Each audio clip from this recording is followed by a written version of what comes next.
और ये इस वक्त आप देख सकते हैं एक भारी तादाद आम आदमी पार्टी के कार्यकर्ताओं की बनारस में मौजूद है। सड़कों पर आम आदमी की पार्टी की टोपी लगाए तमाम कार्यकर्ता पूरे देश से इकट्ठा हुए एक शक्ति प्रदर्शन के तौर पर अरविंद केजरीवाल ने इस नामांकन को लिया है। और खास बात यह कि कमांडो के सुरक्षा के घेरे में अरविंद केजरीवाल है।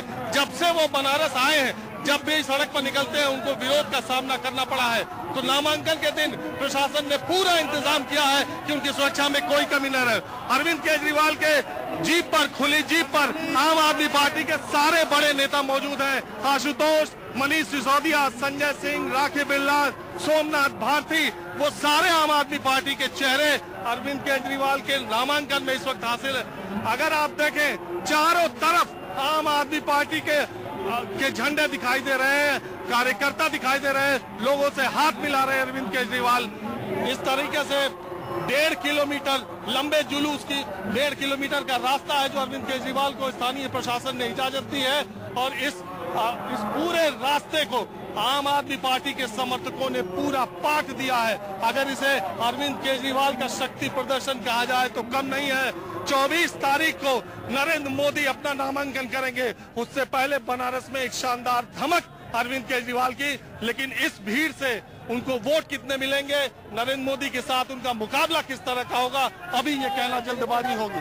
कैमरामैन दीपक के साथ राजीव रंजन, बनारस, न्यूज़ 24। तो मेरे सहयोगी राजीव रंजन की रिपोर्ट आपने देखी। दरअसल भीड़ वहां अच्छी खासी संख्या में है, लेकिन सवाल यही है कि इसमें कितने बाहर के लोग हैं, कितने स्थानीय लोग हैं, कितने मतदाता हैं और किस मजहब के, किस धर्म के लोग यहां पर आए हैं। क्या हर जाति धर्म के लोग इस बार अरविंद केजरीवाल के साथ हैं? क्योंकि वहां पर एक पोलराइजेशन देखने को मिल रहा है, वोटों का ध्रुवीकरण मजहब के आधार पर भी हो रहा है। राजनेता लगातार इस प्रयास में जुटे हुए हैं कि उस आधार पर वोटों का ध्रुवीकरण किया जाए, लेकिन बनारस का मिजाज दरअसल ऐसा है नहीं। अगर आप इतिहास के पन्नों में झांक कर देखिए तो सेक्युलर मिजाज का यह शहर है। तो क्या राजनेता वहां की जनता को भ्रमित कर पाएंगे, यह भी एक बड़ा सवाल है। तस्वीरें फिलहाल आपके सामने हैं।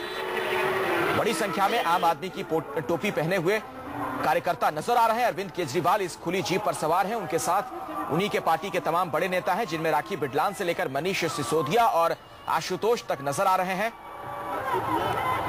ये देखिए केजरीवाल को। हमारे सहयोगी वहां पर लगातार बने हुए, न्यूज़ 24 के कई संवाददाता वहां पर तैनात हैं। अमित ने भी वहां का जायजा लिया इस जगह का। एक रिपोर्ट और आपको दिखाते हैं। प्रदर्शन तो है और अरविंद केजरीवाल ने ये पूरी कोशिश की है कि बनारस की सड़कों के आम आदमी पार्टी के टोपी के कार्यकर्ताओं से भर दिया जाए और देश भर के कार्यकर्ता उनके यहाँ पर आए हुए हैं। और पूरी कोशिश लगातार उनकी पार्टी ने की है कि नरेंद्र मोदी को एक संदेश दिया जाए कि बनारस में वो हल्के तौर पर चुनाव नहीं लड़ रहे हैं। लेकिन बड़ा सवाल ये है कि इस भीड़ में कितने वोटर बनारस के हैं, ये देखने वाली बात होगी। क्योंकि कहीं ना कहीं अपनी पार्टी के सबसे बड़े नेता हैं तो देश भर से कार्यकर्ता भी आए हुए हैं, लेकिन ये जरूर है कि बनारस की सड़कों पर एक धमक, एक एहसास उन्होंने करा दिया। जी हाँ, कहीं ना कहीं राजीव जी ने बहुत बड़ा बात किया कि ये समर्थक है, कहीं ना कहीं एक चिंता जरूर बीजेपी को करेगी। लेकिन क्या सच में ये जो है वो वोटर है, क्योंकि इनके साथ जुड़े हुए लोग लगातार बाहर से हैं, दिल्ली से हैं तो कोई बिहार से हैं। लेकिन ऐसे में ये सवाल जरूर उठता है कि क्या जो चुनौती देने की बात आ रही है, जो हराने की बात आ रही है, कितनी बड़ी चुनौती बन पाएंगे, एक सवाल है। अब थोड़ी देर में उनका काफिला कचहरी पहुंच जाएगा, जहां पर वो नॉमिनेशन फाइल करेंगे। और नॉमिनेशन के साथ ही आखिर काशी के कुरुक्षेत्र में एक दिलचस्प मुकाबला होगा, क्योंकि आज इनके नॉमिनेशन के साथ ही जो त्रिकोणीय मुकाबला होने वाला काशी कुरुक्षेत्र में, उसमें कल नरेंद्र मोदी आएंगे और इसी सड़क से, इसी तरह अपने काफिले के साथ वो कल अपना नॉमिनेशन भरेंगे। कैमरा मुरलीधर पांडे के साथ अमित कुमार, वाराणसी, न्यूज़ 24।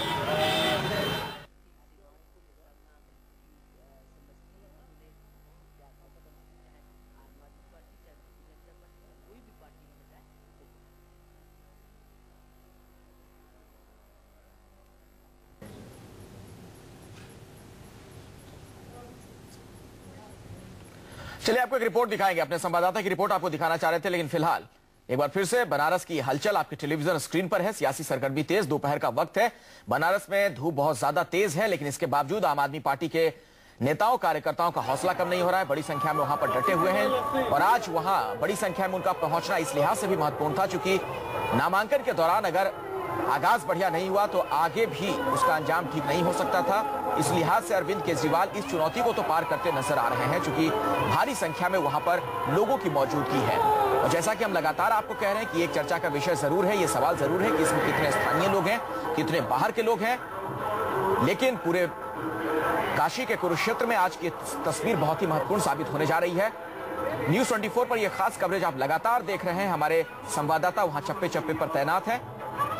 हमारे साथ अमित कुमार हमारे सहयोगी इस वक्त एक बार फिर से जुड़ चुके हैं। अमित, अब आगे का क्या कार्यक्रम केजरीवाल का होगा, कोई जानकारी मिल पा रही है?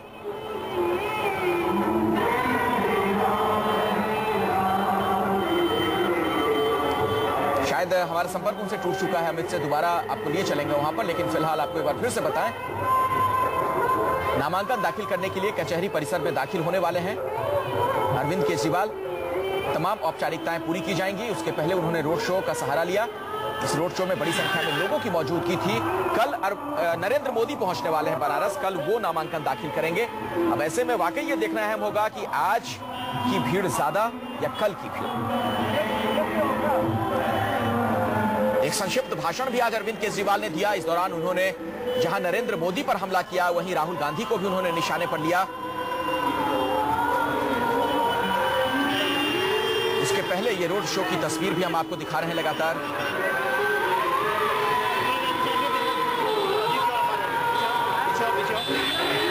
और बनारस इस लिहाज से महत्वपूर्ण है क्योंकि न सिर्फ उत्तर प्रदेश की सीटों पर इसका असर होगा, बल्कि आसपास बिहार से लगी हुई जो सीमाएं हैं, वहां पर जो लोकसभा की सीटें हैं, उन पर भी यहां का असर होने जा रहा है। इसी लिहाज से नरेंद्र मोदी ने यहां से चुनाव लड़ा और उसके बाद अरविंद केजरीवाल ने पहले ही यह बात कही थी, जहां से मोदी चुनाव लड़ेंगे मैं वहीं से चुनाव लड़ूंगा। केजरीवाल ने भी उनको वहां से चुनौती दे दी और अब जो तस्वीर नजर आ रही है, जो मंजर दिख रहा है, ऐसा लग रहा है कि मानो वाकई ये मुकाबला मोदी वर्सेस केजरीवाल हो गया हो। कांग्रेस के अजय राय भी मैदान में है, लेकिन फिलहाल उनसे बाजी मारते हुए नजर आ रहे हैं केजरीवाल।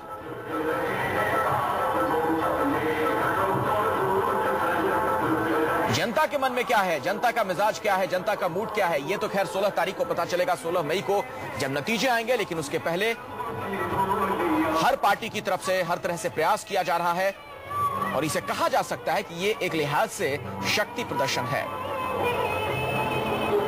आम आदमी पार्टी की टोपी पहने खुली जीप पे सवार ये आम आदमी के तमाम बड़े नेता आप देख सकते हैं। इन तस्वीरों में आशुतोष नजर आए, उनके साथ संजय सिंह भी हैं, मनीष सिसोदिया हैं, राखी बिटलान हैं और खुद अरविंद केजरीवाल आगे की सीट की तरफ वहां खड़े होकर लोगों का अभिवादन लगातार करते हुए। और चारों तरफ कमांडो का एक घेरा है।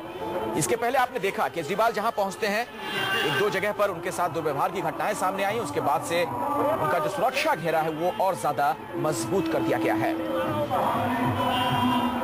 ये वही अरविंद केजरीवाल हैं जिन्होंने दिल्ली में शीला दीक्षित को चुनौती दी थी।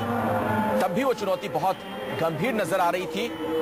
किसी पॉलिटिकल पंडित ने यह तब नहीं माना था कि शायद शीला दीक्षित को इस तरह वो धूल चटा देंगे, लेकिन वहां एक करिश्मा किया था केजरीवाल ने।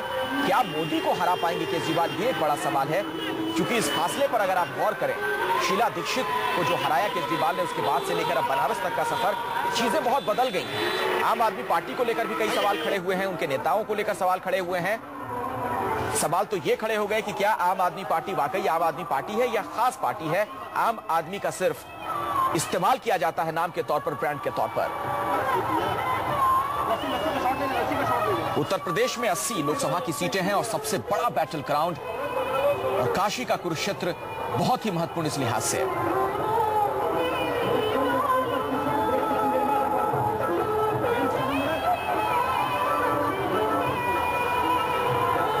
इस वक्त हमारे साथ हमारे मैनेजिंग एडिटर अजीत अंजुम भी जुड़ चुके हैं। अजीत जी, आप लगातार वहां पर मौजूद हैं, वहां से आप अपना शो भी कर रहे हैं, लोगों से मिल रहे हैं, चाय की दुकान पर पहुंच रहे हैं, और आज की ये भीड़ क्या कहती है? भीड़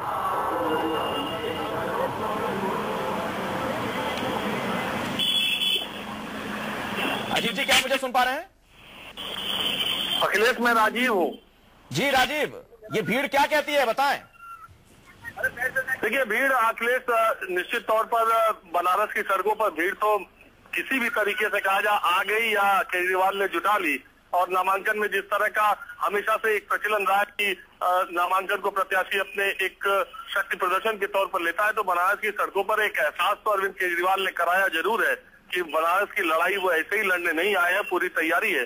लेकिन ये बात बार बार सवाल उठ रहा है कि ये सारे लोग जो आपको तस्वीरों में दिखाई दे रहे हैं, इनमें बनारस के वोटर कितने हैं और बनारस के लोग कितने हैं? क्योंकि अरविंद केजरीवाल अपनी पार्टी के सबसे बड़े नेता हैं और अगर उनकी जीत पर ही देखिए तो जितने आम आदमी पार्टी के चर्चित चेहरे हैं जो देश में जाने जाते हैं वो सारे के सारे चेहरे यहाँ पर मौजूद हैं और देश भर के जो चुनिंदा कार्यकर्ता है जो एक तरह से कमिटेड वर्कर है पार्टी के वो भी यहाँ पर आए हुए हैं। अब धीरे धीरे अरविंद केजरीवाल का जो काफिला है वो कचहरी की तरफ बढ़ रहा है जहां उनको नामांकन करना वर्णा पुल के पास पहुंचने वाला है। भीड़ उसी तरह से है, लेकिन एक बात और दाद देनी होगी आम आदमी पार्टी के कार्यकर्ता की जहां से भी आए और जो भी है इस भारी दोपहर में बहुत कड़ी धूप है बनारस में, इसके बावजूद भी 1.5 से 2 किलोमीटर का जो लंबा रास्ता है वो पैदल उन्होंने तय किया है।